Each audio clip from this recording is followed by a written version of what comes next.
Abra suas Bíblias aqui no livro do profeta Joel, capítulo 2. Vamos ler desde o versículo 23. Alegrai-vos, pois, filhos de Sião, regozijai-vos no Senhor vosso Deus, porque Ele vos dará em justa medida a chuva. Fará descer como outrora a chuva temporã e a seródia. As eiras se encherão de trigo e os lagares transbordarão de vinho e de óleo. Restituir-vos-ei os anos que foram consumidos pelo gafanhoto migrador, pelo destruidor e pelo cortador, o meu grande exército que enviei contra vós outros. Comereis abundantemente, vos fartareis e louvareis o nome do Senhor vosso Deus, que se ouve maravilhosamente convosco, e o meu povo jamais será envergonhado. Sabereis que eu estou no meio de Israel, que eu sou o Senhor, vosso Deus, e não há outro, e o meu povo jamais será envergonhado.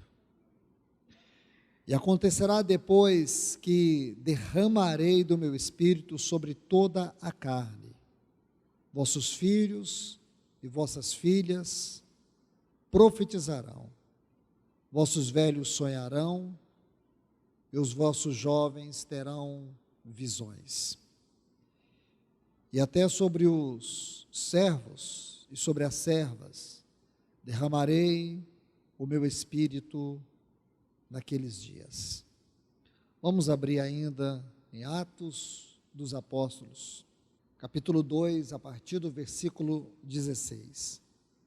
Mas o que ocorre ao que foi dito por intermédio do profeta Joel.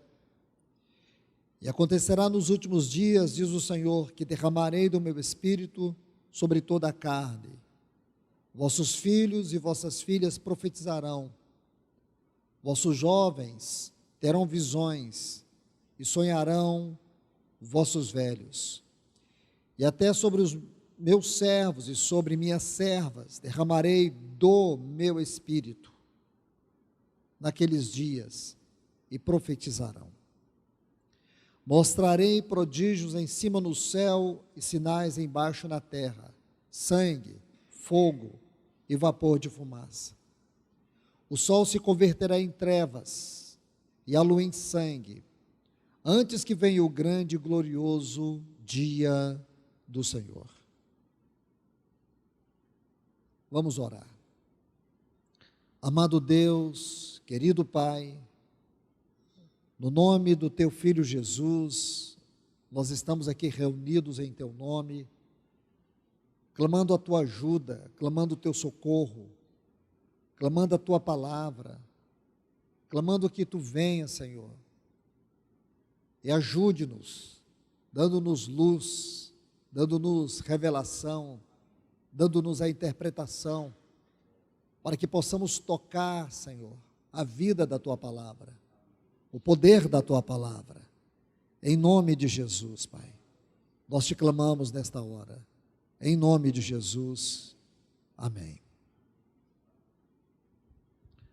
Pois bem, meus irmãos e irmãs, nesses dois textos que lemos, eu quero, com a ajuda do Senhor, poder lhes mostrar algo acerca deste tema que, em algumas oportunidades, já temos considerado, sobre o Pentecostes. O que é realmente este grande acontecimento bíblico, aqui de Atos 2. Como nós precisamos entender, irmãos, que nós estamos tão distantes disso, e até parece que nós somos uma igreja tão conformada e tão ajustada com o padrão da mediocridade, que nós insistimos e persistimos em não querer crescer, em não querer avançar. Uma palavra não nos move a uma outra palavra. Nós sempre temos uma tendência como que de rechaçar, de colocar uma barreira para que não haja avanços. Eu fico me perguntando se nós temos realmente só ouvido ou se temos entendido a palavra do Senhor. Porque é urgente, irmãos, que nós venhamos refletir a nossa vida cristã, refletir a nossa comunidade cristã, a nossa experiência cristã, à luz daquilo que é a palavra de Deus. Irmãos, Deus não vai nos recompensar no seu reino, só porque um dia nós fizemos parte de uma comunidade cristã. Deus nos chama para nós vivermos integralmente o nosso chamado. Ele nos habilita para isso. Ele tem nos dado sua palavra, tem nos dado o seu Espírito para isso. Eu li esses textos aqui, porque são textos tão claros de uma profecia que nós estamos estudando. O que nós vemos ali em Atos 2 é simplesmente a profecia de Joel. O que aconteceu em Atos 2 foi profetizado aqui em Joel. E nós vemos algo tão maravilhoso. Embora eu não vou entrar com mais propriedade sobre esse tema, porém numa outra oportunidade quero lhes mostrar sobre essas duas chuvas aqui. A chuva temporã e a chuva seródia. Chuva temporã e a chuva seródia. Uma chuva tinha a ver em preparar a terra para o cultivo. E quando você vai ver aqui, há uma primeira chuva e há uma segunda chuva. Uma chuva estava relacionada com o mês de abril e a outra com o mês de outubro. Então, essas duas chuvas eram muito importantes, porque se uma estava preparada para o cultivo, a outra estava preparada para a colheita dos frutos. E quando você estuda essa profecia aqui de Joel, e você vê o cumprimento no livro de Atos, você percebe que não é apenas um cumprimento, é um cumprimento parcial e terá um cumprimento final. Não é um cumprimento total. Meus irmãos, escute isso, é tão interessante fazermos esta observação. Houve um cumprimento inicial e depois um cumprimento final. Haverá um cumprimento final. Porque o Espírito Santo está nos mostrando aqui, irmãos, volte os olhos para o versículo 23 do capítulo 2, do livro do profeta Joel. Alegrai-vos, pois, filhos de Sião, regozijai-vos no Senhor vosso Deus, porque Ele vos dará, é uma promessa, vos dará, está vendo aqui, em justa medida, a chuva, fará descer, como outrora, a chuva temporã e a chuva seródia. A seródia eram as últimas chuvas. Então, por favor, nós temos que compreender isso, irmãos. Porque você sabe, e é muito importante você entender isso, que das 7 festas sagradas de Israel, 3 são proféticas. Quais são essas festas? A expiação, o Pentecoste e o tabernáculo. Escute isso. Das 7 festas de Israel, 3 são proféticas.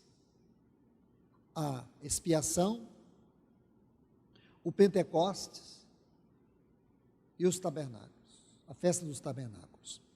Se você observar, lembre-se, o Pentecostes e a expiação e o Pentecostes, essas duas festas profeticamente já aconteceram. A cruz e o Pentecostes já aconteceram. Essas duas festas já ocorreram, profeticamente falando. A cruz e o Pentecostes, a expiação e o Pentecostes. Essas duas festas, elas já aconteceram. Falta só uma festa. Quando você estuda, você vai saber que a chuva seródia, ela ocorria no tempo da festa dos tabernáculos. E tem um fato muito lindo que aconteceu. Em João capítulo 7, versículos 37 a 39, nosso Senhor diz assim: quem crê em mim, como diz as Escrituras, do seu interior fluirão rios de águas vivas. E João vai dizer que ele falava isso com referência ao Espírito Santo, porque o Espírito Santo ainda não havia sido derramado. Meus irmãos, eu não sei se vocês recordam, Mas a primeira palavra que eu compartilhei com vocês, nós mencionamos, nós estudamos, lemos uma série de textos acerca da promessa do Espírito Santo no Antigo Testamento, e essa promessa do Espírito Santo no Antigo Testamento, a ênfase sempre estava na chuva, em torrentes de águas. Não falava de um acontecimento frio, mas de um acontecimento torrencial. E nós sabemos que quando o Espírito Santo foi derramado em Atos 2, ele veio como um som de um vento impetuoso e encheu toda a casa. Porque a grande ênfase é essa, irmãos, é de um derramar glorioso. Meus irmãos e irmãs, eu tenho convidado vocês para refletir isso comigo. E nós temos que tomar uma decisão. Acho que depois, ao final dessa série de estudos, nós precisamos tomar uma decisão. Nós temos que dizer para Deus o que nós queremos. Se nós queremos continuar sendo uma igreja fria, uma igreja que não está comprometida com a cruz, não está comprometida com Pentecostes, uma igreja que tem muito o que oferecer para Deus, uma igreja que tem muito de si mesma, uma igreja que não precisa de nada nem de ninguém, porque nós temos a visão celestial, nós temos muita clareza na palavra, temos estudado tantos assuntos, precisamos ainda de muito mais tempo do que já temos andado até aqui para poder estudar novamente, aprender tudo que já foi ministrado. Ou senão, nós vamos ter que nos humilhar e dizer: Senhor, e não colocar nenhuma responsabilidade sobre Ele. Essa história, vem em fase, não é vem em fase, não. Nós vamos fazer, Senhor. Nós vamos fazer, nós vamos nos despir, nós vamos tirar todo o entulho que tiver que ser tirado. Nós vamos consagrar à medida que tivermos que ser consagrados. Nós vamos entregar à medida que tivermos, que o Senhor exige que nós entreguemos. Nós não vamos ficar na periferia, nós vamos nos tornar a igreja que o Senhor quer e não a igreja que nós queremos. Porque hoje está muito assim, Deus faz isso, Senhor, faz aquilo outro, derrama isso, derrama aquilo outro, e nós nunca, ou Ele não ouve, ou Ele não quer. Já pensou nisso? Há quanto tempo você ora pedindo para Deus fazer e Ele não faz? Pedindo para Ele derramar, Ele não derrama. Será que Deus é tão cruel assim? Não, irmãos. Ele já derramou, tem 2000 anos, o Espírito dele, Ele habita dentro de nós. É nós que não temos percebido a sua voz, percebido os seus movimentos, não sabemos como Deus está se movendo, porque nós estamos vivendo numa outra esfera, do natural. O Senhor está nos chamando agora para viver na esfera do espiritual, para enxergar o seu mover. Ele já deu, é nós que temos que beber. Ele já veio habitar, é nós que temos que cultivar. Ele falou, nós temos é que ouvir. Ele ordenou, nós temos é que obedecer. Então, irmãos e irmãs, nós temos que decidir. Se vamos continuar sendo uma igreja fraca na oração, fraca na evangelização, fraca na comunhão verdadeira, e com certeza, irmãos, a única coisa que nós poderemos oferecer para Deus é um vale de ossos secos, e nunca a igreja do Deus vivo, coluna e baluarte da verdade. Deus nos chamou para sermos esta coluna e baluarte da verdade, porque os dias que virão serão dias sombrios, e essas igrejas laodiceanas não suportarão, elas vão seguir o anticristo, elas vão adorar o anticristo, mas a igreja que o Senhor chama para este tempo, para ser a coluna e baluarte da verdade, as portas do inferno não prevalecerão contra ela. Então o que essa profecia nos diz, irmãos? Ela nos diz justamente isso, que ainda há uma festa para se cumprir. Há uma festa para se cumprir. Irmãos e irmãs, preste atenção nisso. Se você estudar a Bíblia, você saberá que foi exatamente no dia da expiação, na festa da expiação, que o nosso Senhor morreu. Foi na festa do Pentecoste que o Espírito desceu, e falta só uma festa das 3 proféticas. Qual? A festa do tabernáculo. E ali, em João 7, 39, 37 a 39, os grandes estudiosos dizem que era a festa do tabernáculo. Nosso Senhor foi até o templo, e naquele dia, eles derramavam água pela escadaria, muita água pela escadaria do templo, muita água, e foi contemplando aquela água jorrando da escadaria que Jesus disse: quem tem sede, vem a mim e beba. Quem crê em mim, como diz as Escrituras, do seu interior fluirão rios de águas vivas. Ele estava dizendo acerca do Espírito Santo que havia de ser derramado. Então, eu disse para vocês que numa outra oportunidade nós vamos entrar com mais detalhes, mostrando vários textos na Bíblia sobre esta promessa das duas chuvas. E vamos estudar isso mais detalhadamente. E aqui eu quero apenas fazer menção. Outro detalhe que eu quero fazer menção dessa profecia de Joel 2, está no versículo 28. E acontecerá depois que derramarei o meu Espírito sobre toda a carne. Está vendo aqui? Ele diz que vai derramar o Espírito. Agora volte para Atos capítulo 2, versículo 17. E acontecerá nos últimos dias. Esta frase, últimos dias, não se encontra na profecia de Joel. Estão vendo? Não se encontram. E ela é muito importante. Por que ela é importante, irmãos? Ela é importante porque a ênfase dela, de maneira específica, de maneira distinta, é para os nossos dias. Então escute, irmãos, o que Joel profetizou, cumpriu nos dias de Pedro. O que Pedro profetizou é para cumprir nos nossos dias. Estão entendendo? Por isso que Joel não disse últimos dias, mas Pedro diz últimos dias. Você sabe que as profecias, muitas delas, têm o cumprimento inicial e o cumprimento final. O cumprimento inicial da profecia de Joel foi quando? Aqui em Atos 2. E quando será o cumprimento? Não haverá um outro Pentecoste, não pense isso. Mas que nos últimos dias, haverá algo tão grandioso como foi aquele Pentecoste.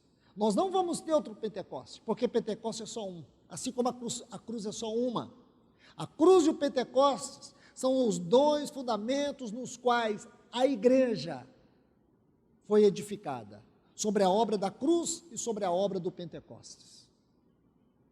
A igreja foi gerada, a igreja tem sido sustentada por esses dois fundamentos.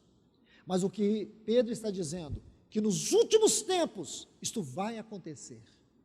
Vai haver uma ação poderosa do Espírito. E isso deve nos levar não ao comodismo, porque é impossível que uma igreja que está acomodada, os discípulos não ficaram acomodados. Se você estudar todas as questões relacionadas com o contexto do Pentecostes, o que foi que aconteceu? Nós podemos dizer assim, nosso Senhor disse para eles, Lucas capítulo 24, versículo 48, ficai em Jerusalém, até que do alto sejais revestidos de poder.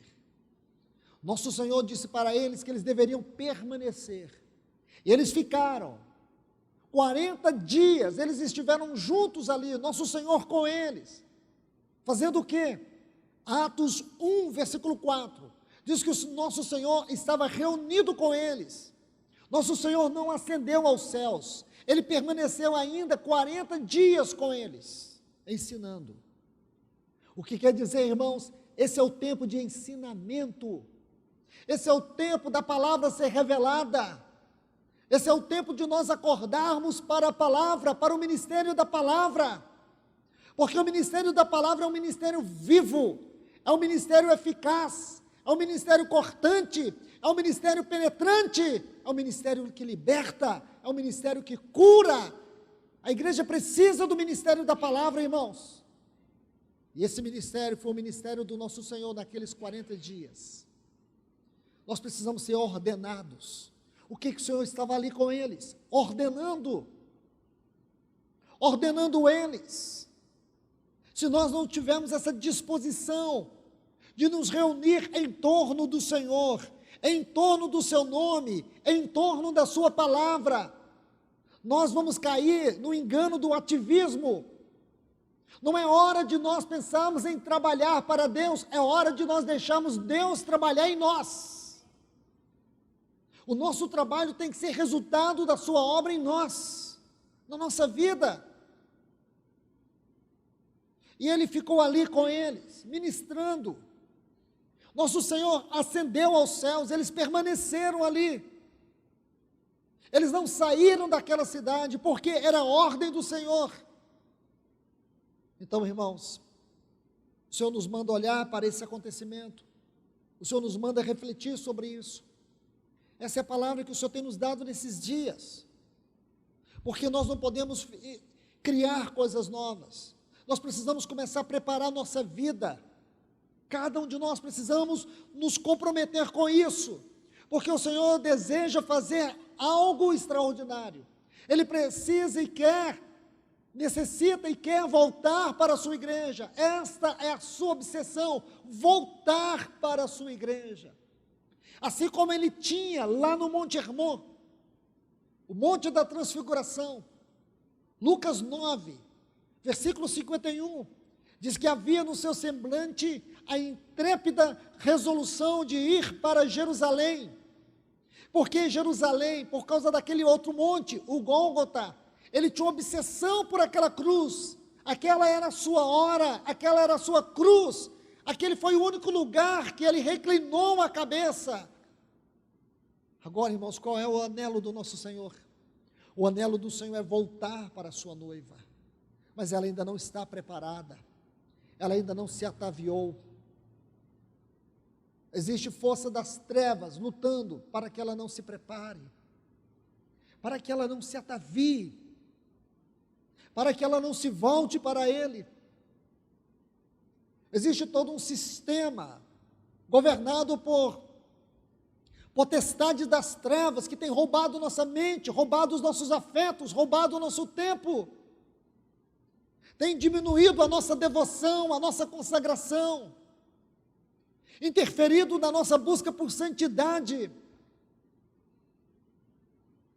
Isso só faz com que o nosso Senhor tarde em voltar.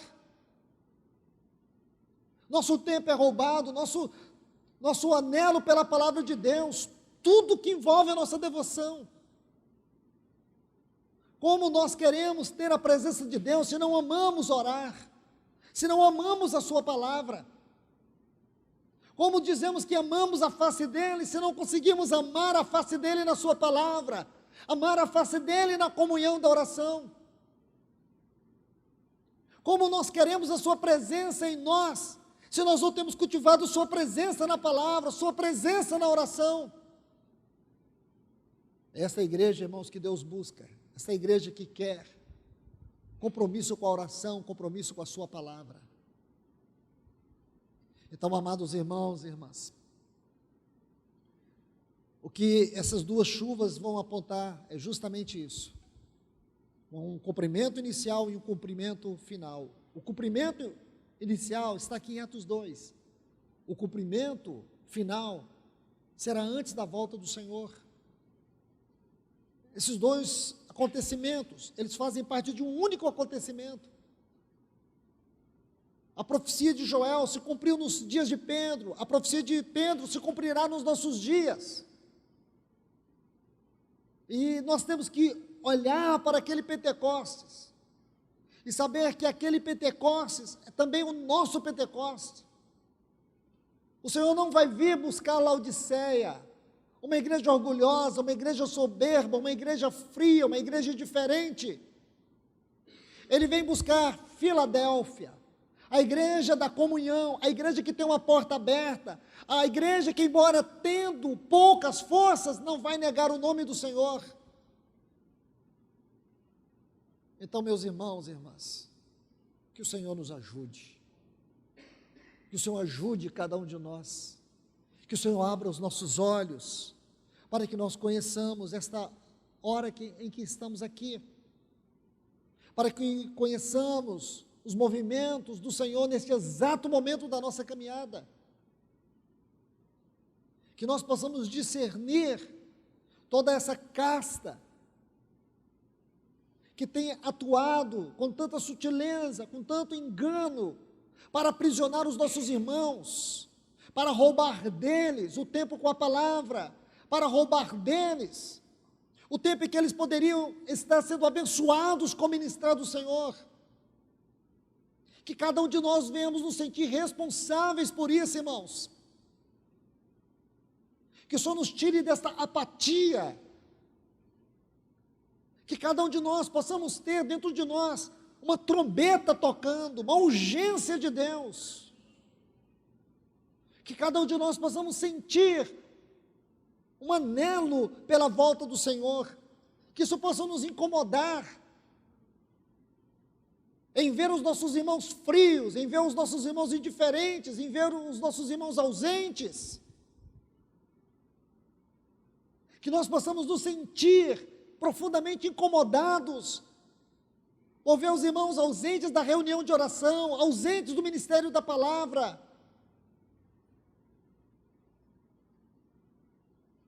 Que o Senhor nos ajude, irmãos.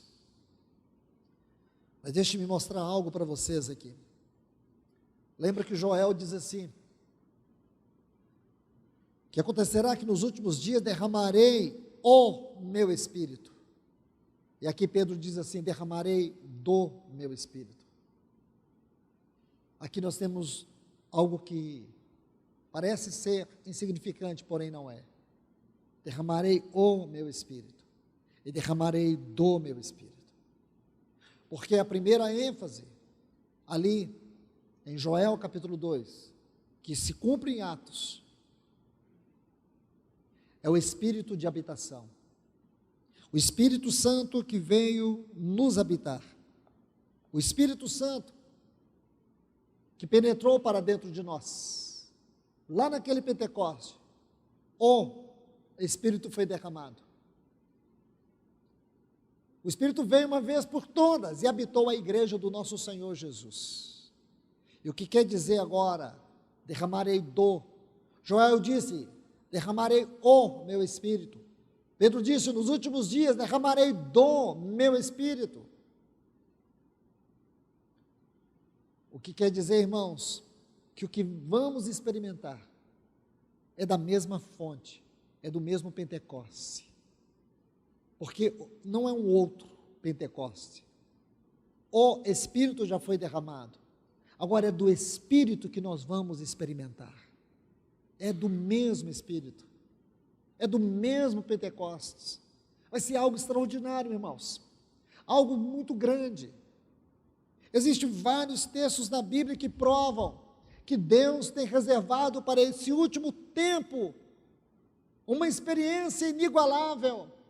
Vou te dar alguns exemplos. Por exemplo, João capítulo 2. Você se lembra que Jesus chegou numa festa de casamento. E nós sabemos que na metade da festa o vinho acabou. O vinho acabou. E o nosso Senhor foi chamado. E Ele transformou água em vinho. E alguém chega e diz assim, guardastes o melhor vinho para a última fase da festa. Percebe, irmãos?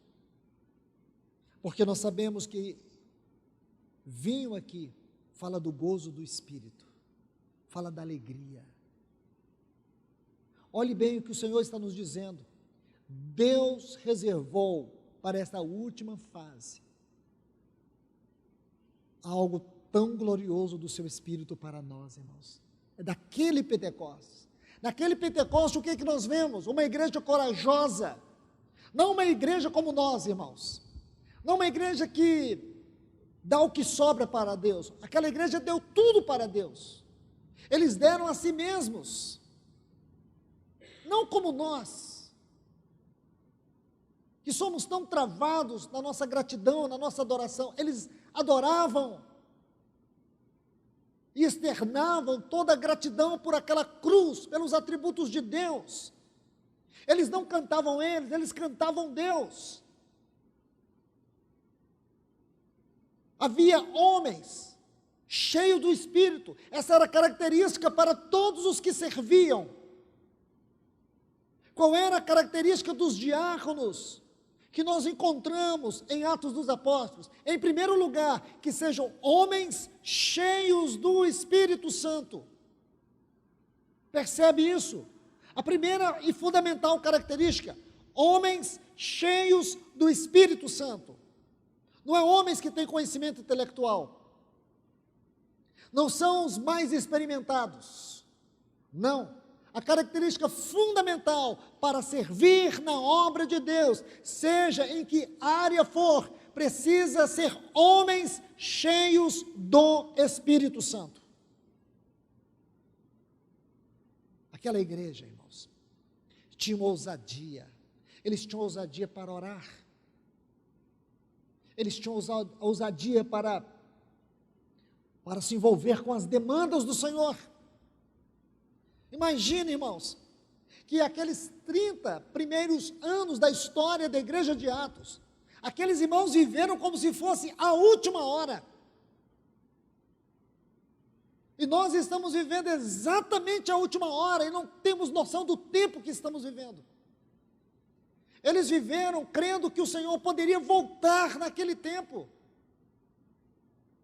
Os irmãos em Tessalônica, eles chegaram a entrar em crise por causa da vinda do Senhor.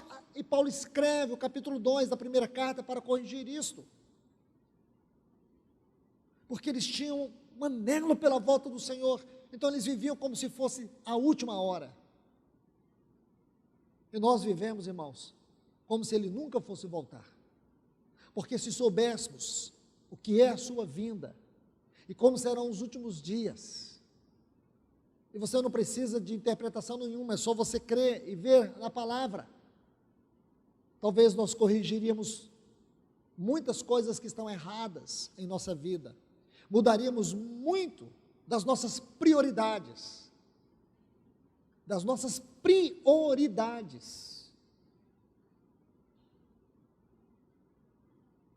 O que eu vejo, irmãos, que nós somos extremamente comprometidos com o Senhor até que o nosso tempo não tenha que ser provado.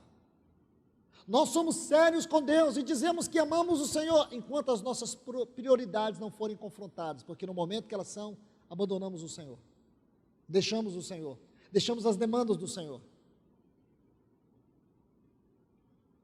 Que triste é isso, irmãos. Quando nós somos provados, qualquer área da nossa vida, nossa fé, ela só tem valor até o momento que nós não tivermos que ser provados. Porque quando nós somos provados, somos esmagados, a nossa fé vira pó. Meus irmãos, que o Senhor mude a minha e a tua vida. Nós precisamos olhar para a igreja de Atos. Nós precisamos olhar esta igreja, ela precisa ser um espelho perscrutador da nossa vida. Porque se essa promessa do Pentecostes é para nós, então nós podemos ver que é naquele padrão, e foi naquele padrão de cristãos que o Espírito Santo veio, para preparar eles para o início da obra, e ele vai vir para nos habilitar para o final desta obra. Naquela época, o Espírito Santo os habilitou, porque o nosso Senhor tinha partido, agora o Espírito Santo vai nos habilitar, porque o Senhor estará voltando. Eu quero lhes mostrar algo. Vocês se lembram muito bem que eu estava falando, da última vez que eu compartilhei sobre esse tema, sobre algumas proposições do ensino do nosso Senhor Jesus no Evangelho de João acerca do Espírito Santo. E eu havia colocado 4 proposições. Na quarta proposição, eu quero relembrar ela dentro do contexto dessa palavra. Um ponto muito importante acerca do Espírito Santo. Nós sabemos que existem 4 referências no Evangelho de João, falando do Paracleto, falando do Espírito Santo como um Paracleto. Essa é uma palavra distinta. Em nenhum outro lugar dos evangelhos, nós encontraremos esta palavra, exceto no evangelho de João. E o nosso Senhor, ele chama ele como esse paracleto. Os únicos que são chamados de paracleto no Novo Testamento é o Espírito Santo e o nosso Senhor Jesus. Na primeira epístola de João, no capítulo 2, diz que nós temos um paracleto, um advogado junto ao Pai, a saber, o Senhor Jesus. Lembra quando Eliseu estava com Elias e Elias estava partindo? E Elias fala para Eliseu assim: pede o que quiseres e eu te darei. Aí ele fala assim: eu peço que me dês a porção dobrada do teu Espírito. E muitos irmãos já pediram aqui porção dobrada do Espírito. A gente já pediu isso em algum momento. Sabe o que é a porção dobrada, irmãos? É porque nós temos um paracleto no trono e temos um paracleto dentro de nós. O Espírito Santo está dentro de nós, ele é o nosso paracleto. E o Senhor Jesus é o nosso paracleto junto ao Pai, no trono. Esta é a porção dobrada. Então vocês se lembram que nós lemos João 14:16, acerca do Espírito Santo, o Espírito da verdade. Eu vou apenas repetir os textos. João 14:16, eu rogarei ao Pai e ele vos dará outro Consolador. Essa palavra outro é ela que nos ensina sobre esses dois paracletos. Depois 14:26, mas o Consolador, o Espírito da verdade, a quem o Pai enviará em meu nome, esse vos ensinará todas as coisas, e vos fará lembrar de tudo o que vos tenho dito. E João 15:26, quando porém vier o Consolador, a quem eu vos enviarei da parte do Pai, o Espírito da verdade, que dele procede, esse dará testemunho de mim. E por último, capítulo 16, versículo 7, mas eu vos digo, convém que eu vá, porque se eu não for, o Consolador não virá, mas se eu for, eu vou-lo enviarei para vós outros. São estes os 4 textos. Agora, meus irmãos, nós vimos alguns pontos muito importantes aqui. Eu quero destacar algo muito especial. Quando diz que o Espírito Santo, ele vai nos guiar, ele vai nos ensinar. O texto aonde isso é abordado com mais propriedade, ele não é citado aqui, porque não tem a palavra Consolador, mas é o capítulo 16, versículo 13. Porque esse versículo é muito importante, porque ele vai abarcar tudo que nosso Senhor falou sobre o Espírito Santo, aqui no Evangelho de João, nessas 4 citações. Diz assim: quando vier, porém, o Espírito da verdade, ele vos guiará a toda a verdade, porque não falará por si mesmo, mas dirá tudo o que tiver ouvido e vos anunciará. Vou citar um outro texto, já foi citado, mas eu vou repeti-lo. João 14:26, diz que ele vai nos ensinar todas as coisas e nos fará lembrar de tudo o que o Senhor Jesus nos disse. Então, se lembre que eu disse para vocês, quanto a palavra ensinará, nós vamos encontrar o assunto aqui exposto, revelado, na primeira epístola de João, no capítulo 2, o versículo 27, quando fala da unção. Quando diz que, quanto a vós outros, a unção que dele recebestes, permanece em vós, e não tendes necessidade que ninguém vos ensine, porque a unção vos ensinará a respeito de todas as coisas. Irmãos, eu estou colocando esse ponto aqui, dentro dessa mensagem, porque eu quero reforçar este assunto para vocês. O quanto é importante nós cultivarmos uma vida de íntimo relacionamento com o Espírito Santo. Não há quem possa nos ensinar mais do que Ele. Não há quem possa nos levar às profundezas de Deus, às insondáveis riquezas de Cristo. Só o Espírito Santo. porque Ele é quem perscruta todas as profundezas de Deus. Ele é aquele que conhece as insondáveis riquezas de Cristo. O Espírito Santo é aquela pessoa na qual o Pai e o Filho se encontram. Irmãos, deixe-me te dizer algo. Você se lembra que o homem caiu em Gênesis 3. Eu vou repetir isso, mas eu preciso dizer algo aqui, por causa de uma palavra que quero lhes transmitir, eu preciso dizer algo para vocês. O homem caiu em Gênesis 3. Em Gênesis capítulo 6, versículo 3, Deus diz assim: o meu espírito não habitará jamais do homem, porque este é carnal. Por causa da carnalidade. Então tinha uma sentença. Você vai ver em todo o Velho Testamento, o Espírito Santo não habitou em ninguém. Ninguém. Ele vinha sobre os profetas, ele vinha sobre os reis, ele vinha sobre os sacerdotes, ele habilitava homens, mas ele não habitava os homens. Até que um dia, irmãos, veio um homem, ele veio na carne do pecado, porém sem pecado. Ele foi gerado sem pecado. Ele viveu seus 30 anos de vida, uma vida íntegra, uma vida pura, uma vida aprovada como homem. E ele vai até João Batista para ser batizado.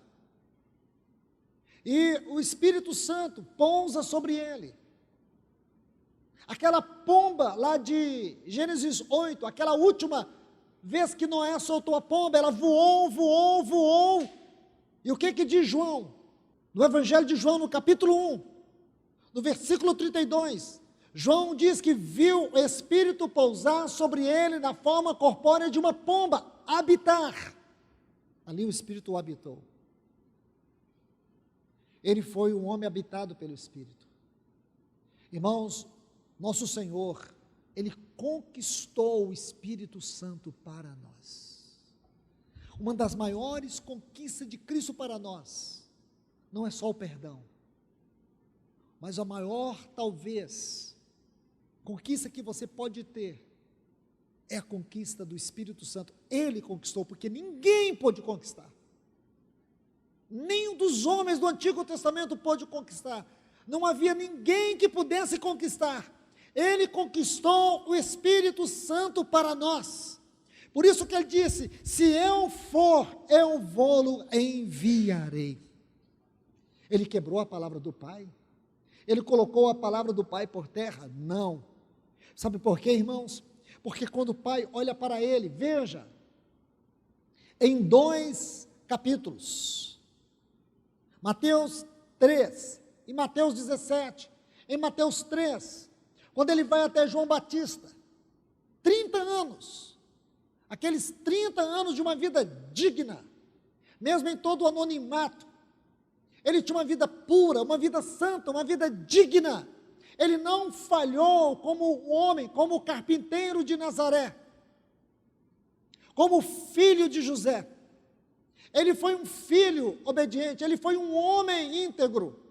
Agora, quando ele chega ali, naquele Jordão, para ser batizado por João Batista, o Espírito o habitou, e o Pai proclama uma palavra: este é o meu filho, em quem eu tenho todo o meu prazer.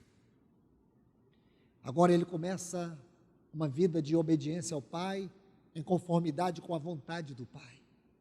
Durante 30 anos ele viveu em conformidade aos seus pais terrenos, fazendo tudo o que os seus pais lhe ensinaram.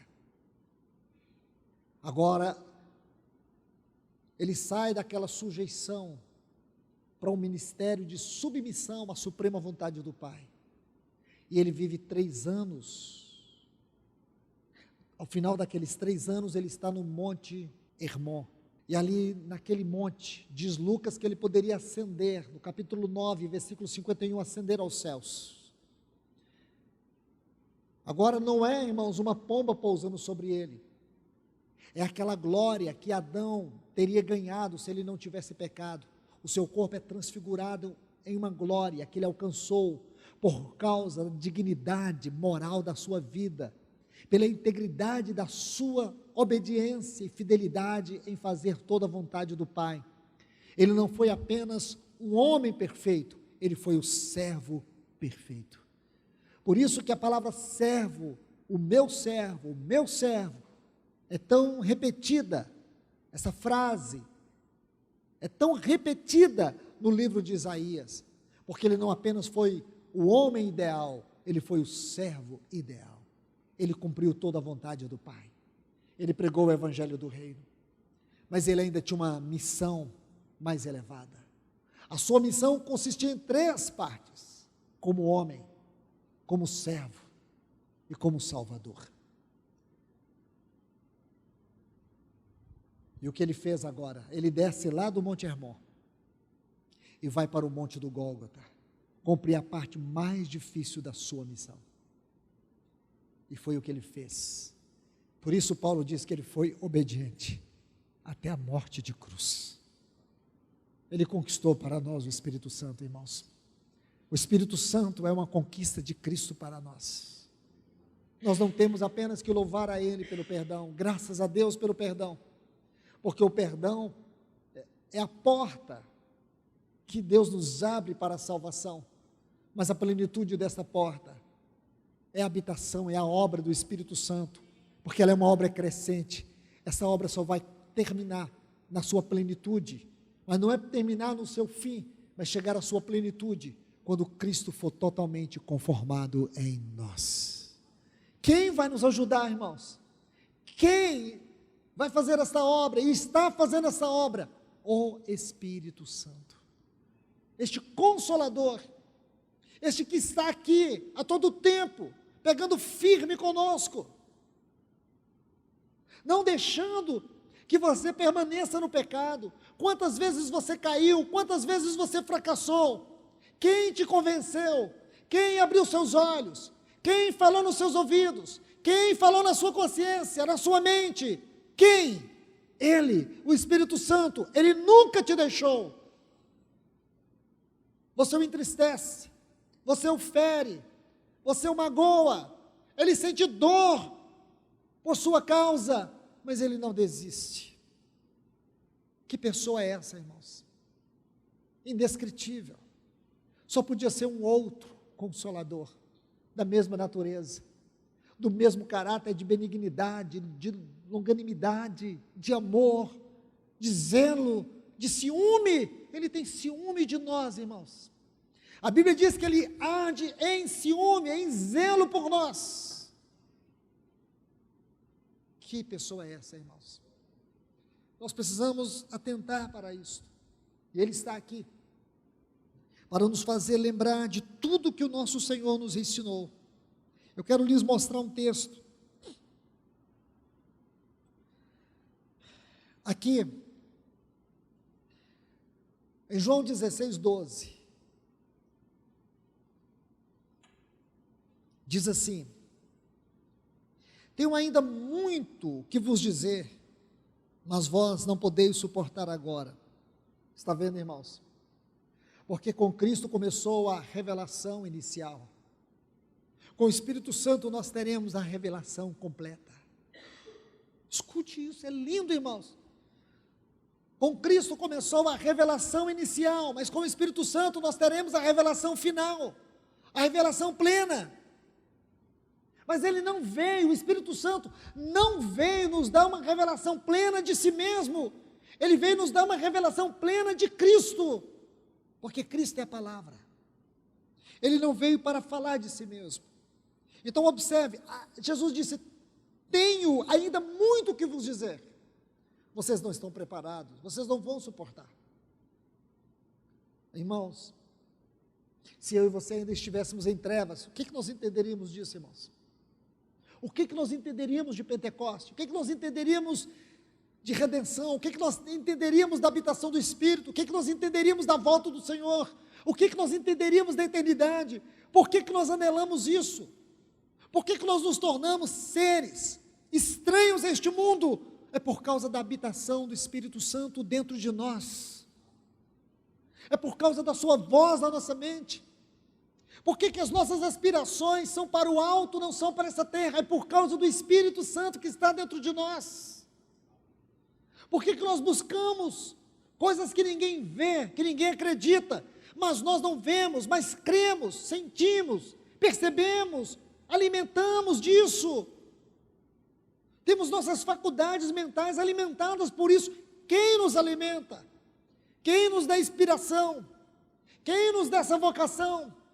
Quem provoca esse anelo, esse desejo, esta fome, essa sede? Oh, Espírito Santo. É Ele que provoca. É Ele que faz tudo isso. Ele está dentro de nós. Dentro de mim e de você.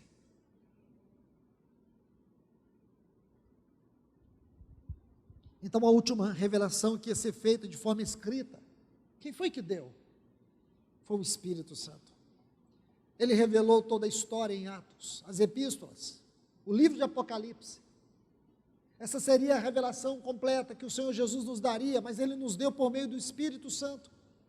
O que nos diz Atos dos Apóstolos? São os atos do Espírito Santo. Jesus disse que Ele viria para glorificá-lo. E o que Ele fez, irmãos, estude Atos. Nós vamos ver Cristo sendo exaltado neste livro. Por quê? Porque o Espírito Santo está lá. Leia as epístolas, elas vão falar de Cristo. E por que vão falar de Cristo? Porque foi o Espírito Santo que inspirou esses escritores. Leia o livro de Apocalipse, você vai encontrar ele lá, junto com a igreja, dizendo: ora vem, Senhor Jesus. O Espírito, a noiva, dizendo: ora vem, Senhor Jesus. Ele está lá, incitando nela o anelo pela volta dele. Versículo 12, aliás, o 13, me perdoe. Quando vier, porém, o Espírito da verdade, Ele vos guiará a toda a verdade, porque não falará por si mesmo, mas dirá tudo o que tiver ouvido, e vos anunciará as coisas que hão de vir. Ele me glorificará. Tudo que o Espírito Santo ensina é para glorificar Cristo. Ele não ensina nada para Ele.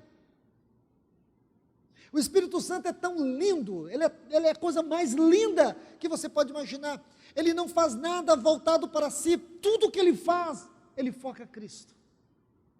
Ele é aquela pessoa no qual o Pai e o Filho se encontram. Então, se nós queremos experimentar as profundezas de Deus, as insondáveis riquezas de Cristo, só Ele pode nos conduzir. Há de receber do que é meu, eu vou-lo há de anunciar. Essa palavra anunciar é muito linda. É uma palavra muito linda. Porque esta é a palavra formada por dois vocábulos. Anagelo. No grego você vai encontrar apenas uma palavra aqui, anunciará. Anagelo. Mas se você estudar essa palavra, anagelo é formado por duas. Ana significa aquilo que está entre dois acontecimentos. E gelo, mensageiro. O mensageiro que está entre dois acontecimentos. Quais acontecimentos? A chuva temporã e a chuva seródia. A primeira vinda de Cristo e a segunda vinda de Cristo. Ele está aqui, irmãos, nos conduzindo. Ele foi aquele que conduziu a igreja no Pentecoste, quando ele veio habitá-la. Ele também quer nos conduzir para esse Pentecoste final. Que o Senhor nos ajude, irmãos. Que o Senhor faça uma grande obra entre nós aqui. Meus irmãos e irmãs, eu convoco vocês a não desprezar isso. Faça desta palavra a sua oração.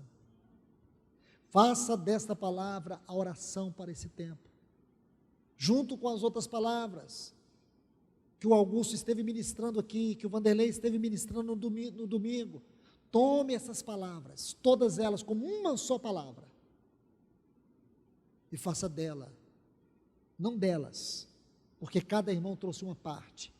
Agora é um falar só, não são vários homens falando, não são várias vozes de Deus, é uma só voz, que está conduzindo os seus vasos. Façamos disso a nossa oração, irmãos. Que o Senhor nos ajude, que o Senhor nos abençoe. Vamos orar. Pai, nós te louvamos e te agradecemos. Obrigado pelo teu doce falar. Obrigado por este momento tão especial, Senhor, onde nós podemos sentir a tua voz nos transpassar. Ajuda-nos, Senhor. Ajuda a tua igreja aqui. Ajude esses que se reuniram nesta noite, neste lugar, para te ouvir. Estamos aqui para te ouvir, Senhor. Nós queremos ser aprovados pela tua voz. Nós queremos ser contados com aqueles que ouviram a tua voz e submeteram ao teu falar, Senhor. Não como aqueles que escutaram e deram as costas. Não, Senhor. Nós não queremos ser um vale de ossos secos. Nós queremos ser uma igreja restaurada. Nós queremos ser uma igreja que se volta para esse Pentecostes. Eis-nos aqui, Senhor. Eis o teu povo aqui, há homens e mulheres aqui comprometidos com o Senhor. Honre a nossa fé, Senhor, a nossa devoção por Ti, o nosso amor por Ti. Em nome de Jesus, Senhor. Nós oramos para que esta palavra seja vida em nós, para que esta palavra nos vivifique, para que esta palavra penetre o mais profundo do nosso ser, em nome de Jesus. Essa é a nossa oração, Pai, em nome de Jesus.